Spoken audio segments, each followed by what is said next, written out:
सुनाओ वारी energies limited, अब देखिए 3,635 रुपए का प्राइसिंग एंड 2.5% से ज्यादा की आज की डेट में गिरावट। Hi this is Dev and watch it starry. कोई दिक्कत की बात नहीं, कोई गिरावट नहीं है। ट्रेंड लाइन को जरा समझिए एंड यहां पर ना ये बिल्कुल सपोर्ट लेकर घूमने की कोशिश करेगा। वैसे तो अगर आप देखें तो 2 दिन की जो तेजी हुई ना, ये 2 कैंडल बता रही है इसने आरएसआई को ना खींच दिया। असल में आप ओवरबाउट की तरफ चले गए। हालांकि ऐसा नहीं है कि कोई बहुत बड़ा ओवरबाउट जोन में आप पहुंच गए कि 80 प्लस का एवब आपका आरएसआई दिखने लगा, नहीं नहीं ऐसा कुछ नहीं है। बट आज की डेट में जो गिरावट आई है, सिंपल सी बात है, इसको हम इजीली क्रॉस नहीं कर पा रहे। 3,748 रुपए का हाई जो लगा है इधर, वही यहां का जो आपका शुरुआत हुई थी 2024 नवंबर में, तो यहां पर आपका जो हाई था 3,748 के आसपास का ही था। उस हाई को हमने कल टेस्ट तो किया, वहां से प्रॉफिट बुकिंग आई। आज हमने उसको क्रॉस किया, 3,848 या 50 के आसपास का हाई लगा है। 100 रुपए की तेजी देखने को मिली, बट हम टिक नहीं पाए। तो बात इतनी सी है कि हम इसके ऊपर ना आसानी से निकल नहीं पा रहे हैं। बट इसका मतलब ये नहीं है कि जो आपने कमाया वो एक झटके में चला जाए, नहीं, अभी भी बहुत कुछ बाकी है। लास्ट में मैं चार्ट पर समझाता हूं कि जो ट्रेंड लाइन निकल रही है उसको कैसे ट्रैक करें। सिंपल सी बात है, ट्रैक करिए। बट यहां पर अगर आप देखें, फंडामेंटल को इसको साइड नहीं करना है। मैं ऑलरेडी आपको कल बताया था, ये स्टॉक में 2000 से कवर कर रहा है एंड लगातार आपसे मैं यही कह रहा कि प्राइस टू बुक वैल्यू पर नजर रखिए। मार्केट का जो कंडीशन है वो इसको नीचे लेकर आया। यूएस से जो प्रॉब्लम आई है, जो ट्रंप बोल रहे हैं, क्योंकि ट्रंप यहां पर क्लाइमेट सपोर्टर नहीं है। अब वो बीच में हो जाए तो एक अलग बात है, बट एक्चुअल बेसिस पर उनका कोई ज्यादा सपोर्ट नहीं है। बाइडेन सपोर्टेड थे, ठीक है ना। तो यहां पर ना प्रॉब्लम यही है, बड़ा मतलब अगर आप देखें अर्थव्यवस्था के हिसाब से जो बड़ा देश है वही अगर सपोर्ट नहीं करे तो फिर मतलब क्या है। तो इसीलिए सबका यहां पर मनोबल डूब जाता है। क्लाइमेट को लेकर सब चिंता थे एंड इसीलिए सोलर के ऊपर डिपेंड हो गई। तो बात इतनी सी यहां पर आ जाती है। अब वो थीम जो है वो दोबारा चल रही है एंड जो प्राइस टू बुक वैल्यू मैं उस वक्त बता रहा कि 6 टाइम पर सबसे मिट्टी का भाव मिल रहा है। आज की डेट में भी मिट्टी का भाव है, बट वहां से 2000 से आप देखिए कहां पर हम आ चुके। एंड देखो बॉस, जगह बहुत है, जगह बहुत है। और अगर हम इसको इग्नोर कर देंगे, सोलर पावर को ना इग्नोर अगर हम करेंगे, तो बिल्कुल हम जो है अपना एंड तैयार कर लेंगे। ये तो आप मान लीजिए, क्योंकि अब ना इस तरीके से काम नहीं बनेगा। सब जानते हैं, सब अच्छी तरह से। हालांकि हम थर्मल से अभी हट नहीं सकते, पूरी तरीके से हम डिपेंड नहीं हो सकते हैं। एक है थोड़ा सा ना, अभी एक पॉइंट है जो कि पॉजिटिव नहीं हो पाया। हम पूरी तरीके से डिपेंड नहीं हो सकते हैं, लेकिन हाँ डिपेंड होंगे, धीरे धीरे डिपेंड होंगे। तो ग्लोबल सोलर पीवी पैनल्स का जो मार्केट साइज है वो अभी यहां पर ना हमें 2023 में जो वो देखने को मिला था $170.25 बिलियन। ये काफी बड़ा मार्केट शेयर है। अब अगर आप देखेंगे मार्केट जो साइज है वो काफी बड़ा है एंड इसमें 2 कंट्रियों का भाग सबसे ज्यादा है, एक तो चाइना, दूसरा इंडिया। चाइना बहुत सस्ते में अपना प्रोड्यूस करता है, हम जानते हैं उनकी पावर क्या है मैन्युफैक्चरिंग की। वो तो भैया गली गली में अपना लगाए हुए हैं। तो ये उतना उनका यहाँ पर ना सीधी सी बात है। बट क्वालिटी की बात करें तो क्वालिटी हमारे पास है, ये बात है क्लियर। प्रोजेक्टेड ये किया जा रहा है कि 2030 आते आते यही चीज ना 170 बिलियन डॉलर का था ना, ये 287.13 बिलियन डॉलर का मार्केट साइज पहुंच जाएगा। अगर आप देखें तो ये मार्केट साइज है बहुत बड़ा हो जाएगा 2030 तक। और कुछ बहुत बड़ी बात नहीं है ये, अभी हम 2025 में चले, 2025 जाने वाली है। 5 साल के भीतर भीतर आपका मार्केट 100 बिलियन डॉलर से भी ऊपर का यहां पर हो जाएगा। तो ये कोई छोटी मोटी बात तो नहीं है। तो इस पर नजर रखिए, एक दिन की स्टोरी नहीं है, एक दिन की स्टोरी नहीं है ये सोलर पैनल वाली। आप ये सोचें कि बस हो गया मेरा स्टॉक यहां पर डबल हो जाए, बस कहानी खत्म। नहीं, ऐसा नहीं है। आपकी स्टॉक डबल हो जाए वो कहानी खत्म नहीं है। आप देखिए कि अर्निंग्स कहां पर पहुंचेंगी। एंड अभी इंडिया के अंदर ना आपने सुना होगा ग्रीन डेटा सेंटर लगाइए। तो ये ग्रीन डेटा सेंटर क्या है भाई, ये सब ना डिपेंड करेंगे आपका थर्मल पर नहीं करेगा, थर्मल पावर पर बिल्कुल नहीं करेगा, आपका करेगा सोलर पावर पर डिपेंड। इसके लिए सोलर पैनल के प्लांट्स बनाए जाएंगे भैया एंड उसमें नीड क्या होगी, सोलर पीवी मॉड्यूल्स की। अब इंडिया के अंदर प्लांट बनेंगे तो जाहिर सी बात है आप चाइना से तो नहीं मंगाएंगे, आप जो इंडिया में प्रोड्यूस कर रहे हैं वही बनाएंगे। और यहां पर नंबर 1 कंपनी कौन सी आती है आपका भाई, आती है वारी एनर्जीज। तो हाथ भी किनका बड़ा होगा, सीधी सी बात है।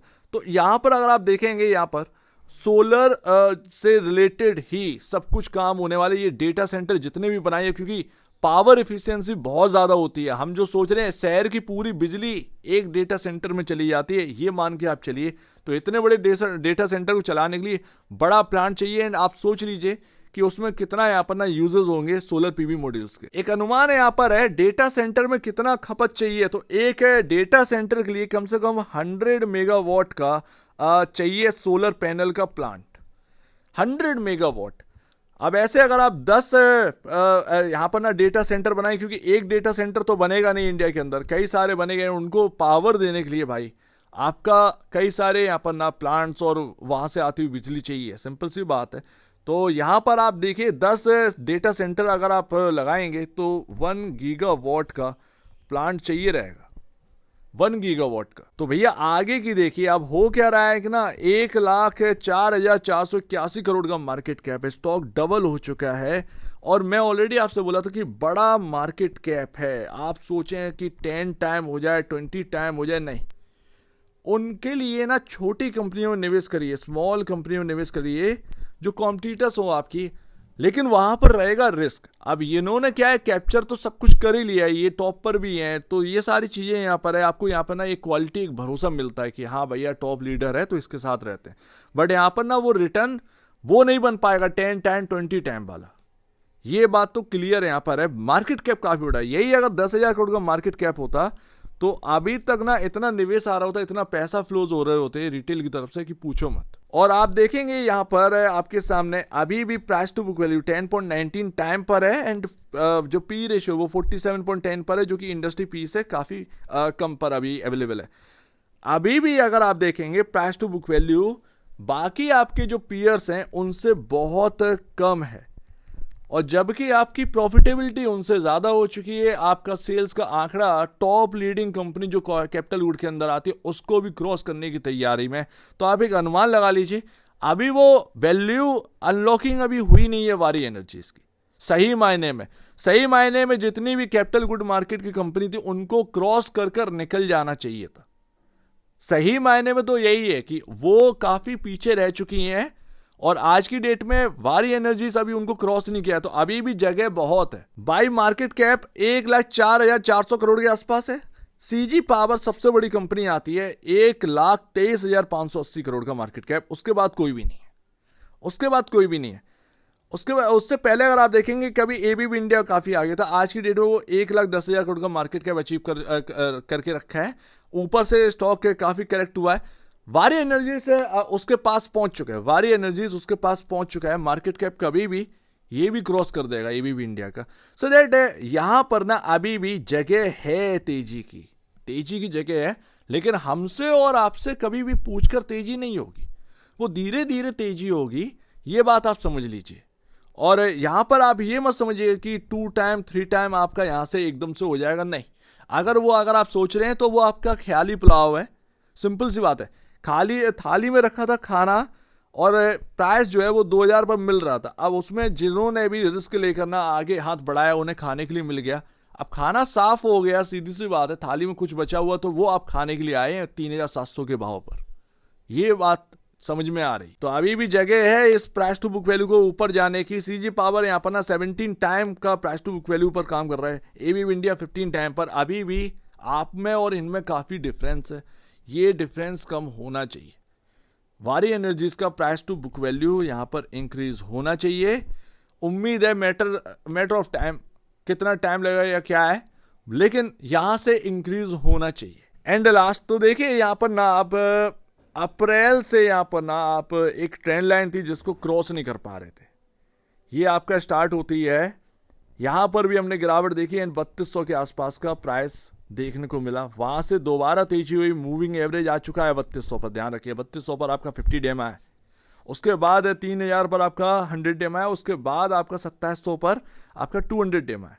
तो मूविंग एवरेज का प्राइस मैंने आपको बता दिया, ठीक है। हम इसको क्रॉस करें और अभी थोड़ा सा रिजेक्शन ऊपर से मिला है। इस ट्रेंड लाइन का जो भाव है वो 3500 से नीचे का नहीं है, ध्यान रखिएगा 3500 से नीचे का नहीं है। तो जब तक स्क्रीन पर 3500 है बहुत इंपॉर्टेंट जगह है, सिंपल सी बात है। इसको हम इस ट्रेंड लाइन को हम इजीली तोड़कर नीचे नहीं आने वाले, और अगर आए तो फिर से गड़बड़ाएंगे, फिर वो फिर से यहाँ पर ना 3200 की तरफ कहीं ना कहीं यहाँ पर मुड़ना होगा, वही मूविंग एवरेज की तरफ। लेकिन ऐसा होने वाला नहीं है, कहीं ना कहीं यहाँ पर ना आपका थोड़ा सा कंसोलिडेट मांग रहा है स्टॉक। कंसोलिडेशन के बाद एक अपमूव स्टार्ट हो, ये पॉसिबिलिटी लगती है, ये पॉसिबिलिटी लगती है। सो लेट्स सी, देखते हैं यहाँ पर क्या रहता है क्या नहीं रहता है। बट अभी ये काफ़ी इंपॉर्टेंट है, 3500 और फिर 3200, ये आपका इंपॉर्टेंट है। बट इस ट्रेंड लाइन को इग्नोर नहीं करना है। और ये आप बना लीजिए, वन डे कैंडलस्टिक चार्ट पर ये आपका स्टार्ट हो जाती है अप्रैल से। ये आपका एक पॉइंट आपको मिल जाएगा, फिर उसको यहाँ पर ना जोड़ते रहिए, ट्रेंड लाइन एक निकलेगी एंड इस ट्रेंड लाइन से ही सपोर्ट लेकर कहीं ना कहीं स्टॉक चलना चाहिए। अदरवाइज अगर ये ट्रेंड लाइन टूटी तो थोड़ा सा नेगेटिव होगा, वो थोड़ा सा नेगेटिव होगा। लेकिन अभी जब तक इस ट्रेंड लाइन के ऊपर है, पॉजिटिव ही रहिए। तो ये बात है। तो उम्मीद है काफी कुछ आपको समझ में आया होगा। एक बार निवेश से पहले या बेचने से पहले अपने ब्रोकर एडवाइस से जरूर सलाह लीजिएगा। खुद की स्टडी करेगा, उससे बेहतर कुछ भी नहीं है, खुद की स्टडी मस्ट है। तो आप दीजिए वीडियो देखने के बहुत धन्यवाद दोस्तों।